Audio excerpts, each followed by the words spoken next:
जय श्रीराम जय गोमाता.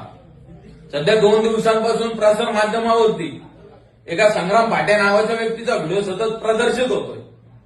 त्याला मीडिया गोरक्षक म्हणून संबोधते आहे. तर त्याविषयी आम्ही सखोल चौकशी केली असता त्याचा जो काही एक संवाद रेकॉर्डिंग आहे त्याचे आणि मोळ पोलीस स्टेशनचे जे काही PSI साहेब आहेत त्यांची एक रेकॉर्डिंग व्हायरल होतीये. त्या संदर्भात आम्ही सखोल चौकशी केली असता या संग्राम भाटे नावाच्या हरामखोराचे कसाईंशी आर्थिक संबंध आहेत. त्याने अनेकदा कसाईंना कत्तलीसाठी काय पोच केलेले आहेत. गोरक्षकांवरती हल्ले करण्यासाठी त्यांनी कसाईंकडून आर्थिक रक्कम देखील घेतलेली आहे. अनेकदा गोरक्षकांवरती त्यांनी हल्ले देखील केलेले आहेत.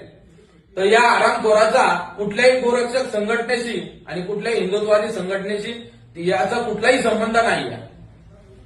हा हरामखोर जिथे कुठे दिसेल बजरंगींनी याला ताब्यात घेऊन पोलिसांच्या हवाली करावे.